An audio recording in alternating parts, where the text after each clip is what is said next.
ஒரு அருமையான பாடல் பெற்ற தலம். 3 மூலவர்கள் ஒரே இடத்துல 3 சிவபெருமான் தனித்தனியாக கோயில் கொண்டுள்ள ஒரு பாடல் பெற்ற தலம். அதிகம் அறியப்படாத ஒரு அருமையான கோயில். சுந்தரர் இந்த பதிகத்தை பாடிதான் இந்த சிவபெருமான் கிட்ட பொன்னையும் பொருளையும் பெற்றதாக சொல்லுவாங்க. அதனால் இந்த பதிகம் பாடுவது ரொம்பவும் சிறப்பு அப்படின்னு சொல்லுவாங்க. சுந்தரர் சிவபெருமானை தனது நண்பனாக தோழனாக தான் கருதி வழிபடுவார். சொந்தக்காரங்க கிட்ட ஒரு பொருளை உதவியை கேட்பதற்கும், அதுவே நம்ம நண்பன்கிட்ட ஒரு உதவியை கேட்குறதுக்கும் நிறைய வித்தியாசம் இருக்குது இல்லைங்களா? எவ்வளவு உரிமையாக கேட்போம். அந்த மாதிரி தான் சுந்தரர் சிவபெருமான் கிட்ட இந்த பதிகத்தை பாடி உரிமையாக பொருளை பெற்றிருப்பார். இந்த பதிகத்துக்கான விளக்கத்தை பின்னாடி பார்க்கலாம். உங்களுக்கு ரொம்பவே பிடிக்கும். ஸ்கிப் பண்ணாமல் பாருங்கள்.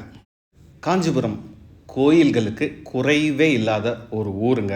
ரொம்ப அழகான, பிரபலமான, பிரசித்தி பெற்ற கோயில்கள் நிறைந்த ஒரு ஊர் தாங்க காஞ்சிபுரம். தேவார பாடல் பெற்ற சிவத்தலங்களாகட்டும், ஆழ்வார்களால் பாடப்பட்ட திவ்ய தேசங்கள் ஆகட்டும், குறைவே இல்லாத ஒரு ஊர். பல்லவனோட கலை பொக்கிஷம் சொல்லிக்கிட்டே போகலாங்க. நிறைய சிற்ப வேலைப்பாடுகள் நிறைந்த பழமையான வெவ்வேறு விதமான கட்டமைப்புகளை கொண்ட கோயில்கள். ஆனால் எந்த ஒரு கோயிலுக்கு போனாலுமே கூட்டம் ரொம்ப அதிகமாக இருக்குது அப்படின்னு கஷ்டப்படுறீங்களா? இதோ உங்களுக்கான ஒரு வீடியோ தாங்க இது. ஒரு பாடல் பெற்ற தலம், சுந்தரரால் பாடல் பெற்ற ஒரு தலம், குறைந்தது 1300 ஆண்டுகள் பழமையான ஒரு தலம். இந்த கோயிலுக்கு நீங்கள் எவ்வளவு நேரம் வேணால் சாமி தரிசனம் பண்ணலாம். உங்களுக்கு ஒரு மன நிறைவு கிடைக்கும். யாருமே உங்களை சீக்கிரம் வெளியே போங்க அப்படின்னு சொல்லவே மாட்டாங்க. அந்த மாதிரி ஒரு கோயில் தாங்க நாம் இன்னைக்கு பார்க்க போகிற கோயில். காஞ்சிபுரத்தில் பஞ்சுப்பேட்டை அப்படின்ற ஒரு பகுதியில், அதாவது ஏகாம்பரநாதர் கோயிலுக்கு பின்புறத்தில் அமைந்துள்ள ஒரு அழகான அமைதியான கோயில் தாங்க ஓணகாந்தன் தளி அப்படின்னு சொல்லப்படுற கோயில். கோயிலோட தல வரலாறு, இந்த கோயிலுக்கு எப்படி போகிறது அப்படிங்கிறத பார்க்கலாம். அதுக்கு முன்னாடி இந்த கோயிலோட சிறப்புகள், தனித்துவம் அப்படிங்கிறத நான் பட்டியலிட்டு சொல்லிடுறேங்க. ஏன்னா இது ரொம்ப முக்கியமான விஷயம். ஒன்று பார்த்திங்கன்னா, இந்த கோயில் பல்லவர் காலத்து கோயில். மூலவருக்கு பின்னாடி புடைப்பு சிற்பமாக சிவன், பார்வதி, முருகன் இருப்பாங்க. இதை சோமாஸ்கந்தர் அப்படின்னு சொல்லுவாங்க. பல்லவர் காலத்து கோயிலில் தான் இந்த மாதிரி ஒரு அமைப்பை பார்க்க முடியுங்க. ரெண்டாவது சிறப்புன்னு பார்த்திங்கன்னா, பல்லவர் கால கோயிலாக இருந்தாலும் பின்னாடி விஜயநகர மக்களும் இந்த கோயிலுக்கு நிறைய பணியாற்றி இருக்காங்க. அதற்கு ஒரு சான்று தான் பார்த்திங்கன்னா, இந்த கோஷ்டத்தில் இருக்க விநாயகர் சிலைக்கு மேலே இருக்க வராக சின்னம். இது பார்த்திங்கன்னா விஜயநகர மக்களோட ஒரு சின்னம் அப்படின்னு சொல்லப்படும். இந்த மாதிரி தகவல்களை உங்கள் குழந்தைகளுக்கும் காமிங்க. இந்த வராக சின்னம் அப்படிங்கிறது பார்த்திங்கன்னா விஜயநகரத்து மன்னர்களோட சின்னம். மூணாவது சிறப்பு அப்படின்னு பார்த்திங்கன்னா, இந்த கோயிலில் நிறைய தமிழ் வழியில் தான் அர்ச்சனையாகட்டும், வழிபாடாகட்டும் எல்லாமே தமிழில் தான் பண்ணுவாங்க. ரீசண்டாக கும்பாபிஷேகம் நடந்தது. அதுவுமே பார்த்திங்கன்னா தமிழ் வழியில் தான் நடந்தது. இங்கே இந்த தட்சிணாமூர்த்தியை தெற்க பார்த்துருப்பார் இல்லைங்களா, அவருக்கு தென்முக பரமன் அப்படின்னு போர்டு வச்சுருக்காங்க. நான் வேறு எங்கேயும் பார்த்ததில்லை. அதே மாதிரி இங்கே தனியாக ஒரு விநாயகருக்கு சன்னதி இருக்கும். இவரோட பேர் வயிறுதாரி பிள்ளையார். இதை நோட் பண்ணிக்கோங்க. நான் பின்னாடி இதை பற்றிய தகவல்கள், மேலும் சிறப்பான தகவல்களை சொல்கிறேன். நாலாவது சிறப்பு அப்படின்னு பார்த்தீங்கன்னா, இந்த ஒரு கோயில் வளாகத்திலேயே 3 சிவன் கோயில்களை பார்க்க முடியுங்க. ஓணேஸ்வரர், காந்தேஸ்வரர், சலந்தேஸ்வரர் அப்படின்னு 3 கோயிலுங்க. ஐந்தாவது மிக முக்கியமான சிறப்பு அப்படின்னு பார்த்தீங்கன்னா, இந்த காணொலியோட தொடக்கத்திலேயே சொல்லியிருப்பேன். சுந்தரர் இங்கே இருக்க ஓணகாந்தீஸ்வரரை நினைத்து பதிகம் பாடி பொன் பெற்ற தலம் அப்படின்னு சொல்லுவாங்க. இந்த பதிகத்தை நாம் பாடினா நமக்கும் சிறப்புகள் கிடைக்கும் அப்படின்னு சொல்லுவாங்க. இந்த சிறப்பான ஓணகாந்தன் தளிக்கு நம்ம பயணத்தை தொடரலாம் வாங்க. காஞ்சிபுரத்துக்கு சென்னை எக்மோரில் இருந்தே ட்ரெயின் இருக்குங்க. நான் வந்து பார்த்திங்கன்னா செங்கல்பட்டுக்கு முன்னாடி இருக்க பரனூர் ரயில்வே ஸ்டேஷனில் காலையில் 7:15க்கு ட்ரெயின் ஏறினேன். 9 மணிக்கெல்லாம் காஞ்சிபுரத்துக்கு வந்தாச்சு. இது ஒரு பேசஞ்சர் ட்ரெயின் தான். எக்மோர், குரோம்பேட்டை, தாம்பரம் எல்லா ஸ்டேஷன்லேயுமே நிற்கும். இந்த காஞ்சிபுரத்தில் வந்து பார்த்திங்கன்னா 2 ரயில்வே ஸ்டேஷன் இருக்குது. காஞ்சிபுரம் ஈஸ்ட் மற்றும் காஞ்சிபுரம் மெயின் அப்படின்னு சொல்லுவாங்க. ரெண்டுத்துக்கும் 1 கிலோமீட்டர் தான் தூரம் இருக்கும். இந்த காஞ்சிபுரம் மெயின் ஸ்டேஷன், அதாவது காஞ்சிபுரம் புது ரயில்வே ஸ்டேஷனில் இறங்கிடுங்க. இங்கேருந்து நாம் நடந்தே தாங்க போக போகிறோம். காஞ்சிபுரம் புது ரயில்வே ஸ்டேஷன்லேருந்து அப்ராக்சிமேட்டாக ஒரு 1.5 கிலோமீட்டர் தொலைவு இருக்குது. நம்ம ரயில்வே ஸ்டேஷன்லேருந்து வெளியே வந்துட்டு ஒரு பெரிய பிரிட்ஜ் போகும் வலது பக்கம், அதையும் கடந்து ஒரு ரோடு போகும். அந்த ரோடில் வலது பக்கமாக திரும்பி நேராக போயிட்டே இருந்தோம்னா ஏகாம்பரேஸ்வரர் கோயிலோட மதில் சுவர் தெரியும். அந்த மதில் சுவரை ஃபாலோ பண்ணிக்கிட்டே திரும்ப ரைட் எடுத்து ஒரு லெஃப்ட் எடுத்துகிட்டு ஸ்ட்ரெயிட்டாக போனீங்கன்னா நீங்கள் ஓனகாந்தீஸ்வரர் கோயிலை அடையலாம். அப்ராக்சிமேட்டாக ஒரு 20லேருந்து 25 நிமிஷம் ஆகுங்க நடந்து போகிறதுக்கு. நீங்கள் எங்கே இருந்தாலுமே, காஞ்சிபுரத்தில் எங்கே இருந்தாலுமே ஓனகாந்தீஸ்வரர் கோயில் அப்படின்னு போட்டிங்கனாலே கூகுள் மேப் கரெக்டாக லொக்கேஷன் காமிச்சு உங்களை வழி நடத்தும். அதனால் பயப்படவே தேவையில்லை. நடந்து போனாலும் சரி, வாகனத்தில் போனாலும் சரி, ஈஸியாக இந்த கோயிலை அடையலாம். இது வந்து பார்த்திங்கன்னா ஏகாம்பரேஸ்வரர் கோயிலோட மாட வீதிகள்ங்க. இந்த மாட வீதியில் ஒரு 6 மாதம் இல்லை 1 வருஷம் இருக்குன்னு நினைக்கிறேன்.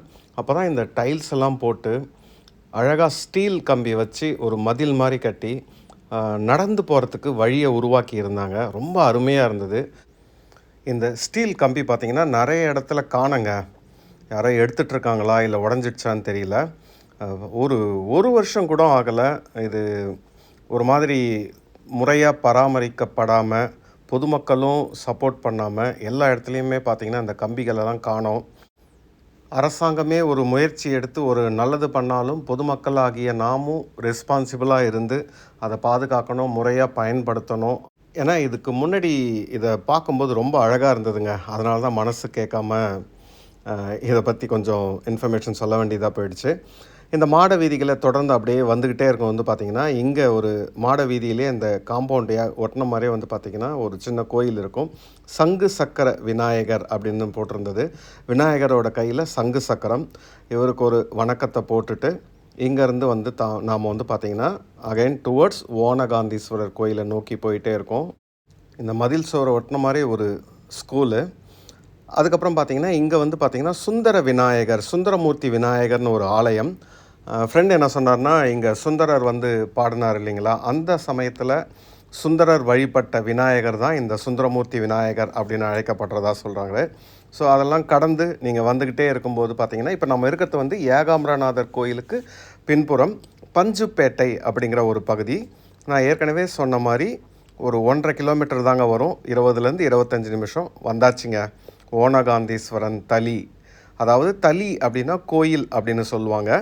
ஸோ ஓனகாந்தீஸ்வரன் தளிக்கு வந்தாச்சு.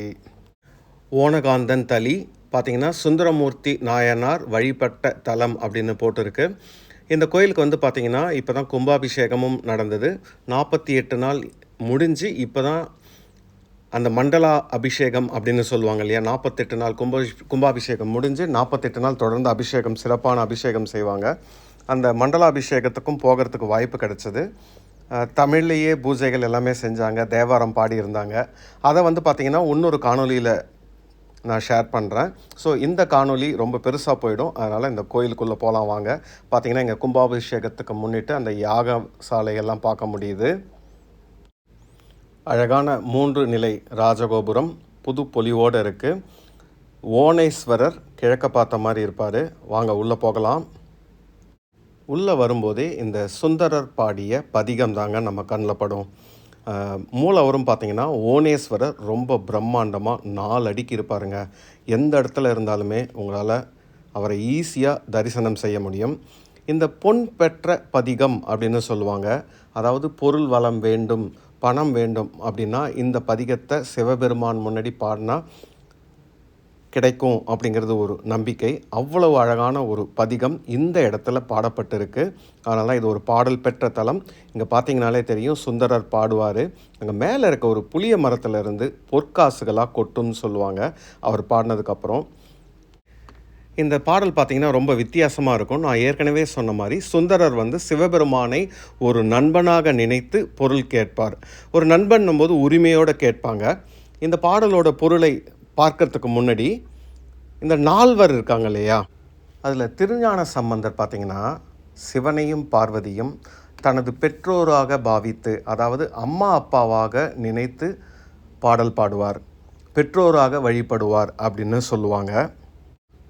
திருநாவுக்கரசர் பார்த்திங்கன்னா, அதாவது அப்பர் சிவபெருமானை ஒரு மாஸ்டராக, அதாவது இவர் ஒரு சர்வெண்ட், இவர் ஒரு சேவகனாக நினைத்து அவரை வழிபடுவார். சிவபெருமானுக்கு சேவகனாக இருந்து வழிபடுவார் அப்பர். மாணிக்க வாசகர் பார்த்திங்கன்னா சிவனை தனது வாழ்க்கை துணையாக, லவ்வராக, அதாவது ஒரு காதலன் காதலி போல உருகி வழிபடுவார் அப்படின்னு சொல்லுவாங்க. இது மாணிக்க வாசகர்.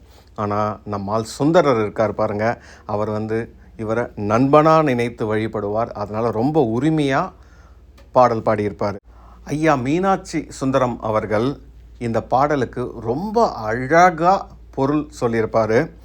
யூடியூப் சேனலில் நீங்கள் ஓனகாந்தீஸ்வரர் மீனாட்சி சுந்தரர் அப்படின்னு போட்டு சர்ச் பண்ணிங்கனாலே உங்களுக்கு கிடைக்கும்.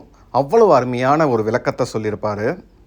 இந்த பாடலோட பொருளை பார்த்துக்கிட்டே கோயிலுக்குள்ளே போகலாமாங்க. உள்ளே இதுதாங்க அழகான 3 நிலை ராஜகோபுரம். கும்பாபிஷேகம் நடந்து முடிஞ்சதால் ரொம்ப அருமையாக இருக்குது. நேரில் போகும்போதே நம்ம பார்க்குறது பார்த்திங்கன்னா ஓனேஸ்வரர், அவருக்கு தனியாக கோஷ்டமூர்த்திகள், சிவபெருமான், அதே மாதிரி விநாயகர், வயிறுதாரி விநாயகர், முருகன், இவங்களுக்கெல்லாம் தனித்தனியாக சன்னதி இருக்கும். பைரவர் இருப்பாங்க. கோஷ்டத்தில் கோஷ்ட மூர்த்திகளும் இருப்பாங்க. அதே மாதிரி இடது பக்கம் காந்தேஸ்வரர் அப்படிங்கிற ஒரு பெயரில் ஒரு சிவன் கோயில். அதுக்கப்புறம் பார்த்திங்கன்னா சலந்தேஸ்வரர் அப்படின்னு ஒரு கோயிலுங்க. தல வரலாறுன்னு பார்த்திங்கன்னா, ஒரு காலத்தில் ஓணன் மற்றும் காந்தன் அப்படின்னு 2 நபர்கள் இந்த பகுதியை ஆண்டுட்டு வந்ததாலும், அவங்க கோயில் எழுப்பியதாலும் ஓனேஸ்வரர், காந்தேஸ்வரர் அப்படின்னு அழைக்கப்படுது. வாங்க நம்ம அப்படியே ஓனேஸ்வரரை சுற்றி பார்த்துக்கிட்டே இந்த பாடலுக்கான பொருளை பார்ப்போம். நான் ஏற்கனவே சொன்ன மாதிரி நிறைய பேர் போட்டிருப்பாங்க. நீங்கள் மீனாட்சி சுந்தரம் ஐயா போட்ட விளக்கத்தை கேட்டிங்கன்னா ரொம்ப அருமையாக இருக்கும். இவர் சுந்தரர் என்ன சொல்வார், உனக்காக நெய்யும் பாலும் கொண்டு அபிஷேகம் செய்தேன், அதற்காக என்ன பயன்? உன்னால் ஏதாவது பயன் இருக்கா? எனக்கு இப்போது பொன்னும் பொருளும் வேண்டும். நீ தரன்னு சொல்ல மாட்டேங்கிற, அமைதியாகவே இருக்கிற, இருக்குன்னு சொல்ல மாட்டேங்கிற, இல்லைன்னு சொல்ல மாட்டேங்கிற அப்படின்னு சொல்லிட்டு கோபமாக பாடுறாரு. அதுக்கப்புறம் பார்த்தீங்கன்னா, உன் மனைவிமார்களோ நீ சொல்வதை தட்ட மாட்டாங்க, அதனால் நான் உன்கிட்ட தான் கேட்கணும். உன்னோட பெரிய பையனோ விநாயகனோ ஒரு வயிறுதாரி, அவங்கிட்ட கேட்டாலும் உன்னை தான் கேட்கணும்னு சொல்லுவான் அப்படின்னு சொல்லுவார். அந்த விநாயகர் பார்த்திங்கன்னா இங்கே வயிறுதாரி விநாயகர் அப்படின்னு இங்கே பார்க்கலாம் நீங்கள். அதே மாதிரி முருகன்கிட்ட கேட்டனாலும் அவனோ ஒரு குழந்தை, அவனும் உன்கிட்ட தான் கேட்கணும்னு சொல்லுவான். அதனால் நீ எனக்கு பொன்னும் பொருளும் கொடுக்கணும், இல்லைனா உனக்கு அபிஷேகம் பண்ணுறதே வேஸ்ட்டு அப்படின்ற மாதிரி பொருள் படுற மாதிரி பாடியிருப்பார். நம்பிக்கை என்னன்னா, இவரோட பாடலை கேட்டு இவருக்கு கொஞ்சம் ஆட்டம் காமிக்கணும்னு சொல்லிட்டு பக்கத்தில் இருக்க ஒரு புளிய மரத்து மேலே ஏறி சிவபெருமான் உட்காந்துக்கிறாரு. அதுக்கப்புறம் சுந்தரர் அவர் அங்கே இருக்கிறது தெரிஞ்சு அங்கே போய் திரும்ப பாடுறாரு. அதுக்கப்புறம் அவரோட பாடலுக்கு மயங்கி அவர் பார்த்திங்கன்னா அங்கே இருக்க புளிய மரத்துலேருந்து பொற்காசுகளை விழற மாதிரி செய்கிறாரு. அந்த பொற்காசுகளை கொண்டு அவர் பார்த்திங்கன்னா திருவாரூர் சென்று சிவப்பணி ஆற்றியதாக சொல்லுவாங்க. அந்த மாதிரி ஒரு நண்பனோட உரிமையாக கேட்குற மாதிரி ஒரு பதிகம் உருவான இடம்தான் இந்த ஓனகாந்தீஸ்வரன் தளி. இங்கே அந்த பதிகம் அங்கே பார்த்தீங்கன்னா அந்த சலவைக்கல் அந்த பாடல் போட்டிருப்பாங்க. நீங்கள் அந்த பாடலை பாடும்போது உங்களுக்கும் எல்லா செல்வ வளமும் கிடைக்கும் அப்படிங்கிறது ஒரு நம்பிக்கைங்க. கோஷ்டமூர்த்திகளை பார்த்தாச்சு, பைரவரும் இருப்பார். அதே மாதிரி நவகிரகங்களுக்கு தனியாக ஒரு சன்னதியும் இருக்குது. ஸோ அழகாக இந்த ஓனேஸ்வரரை பார்த்ததுக்கப்புறம் பக்கத்தில் இருக்க காந்தேஸ்வரர், சலந்தேஸ்வரரையும் பார்க்கலாம் வாங்க.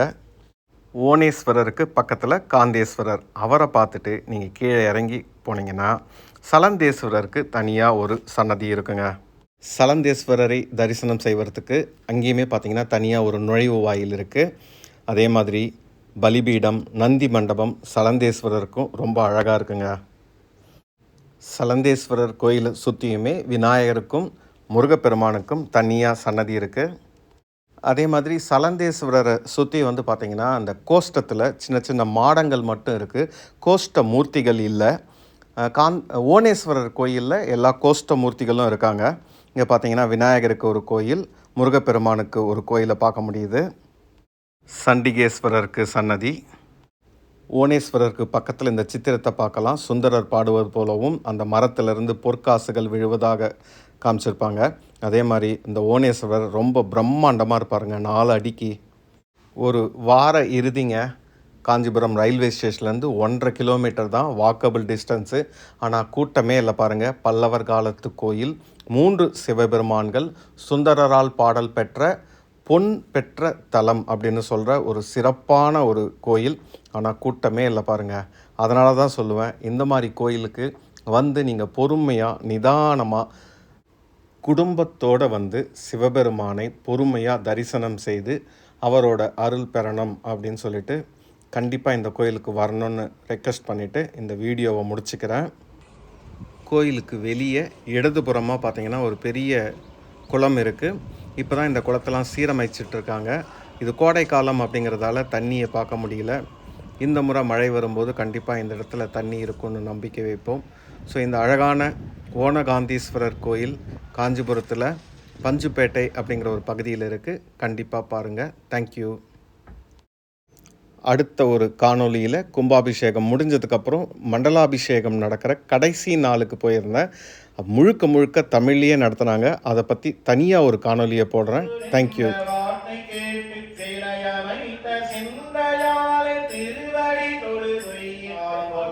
கோயிலாய்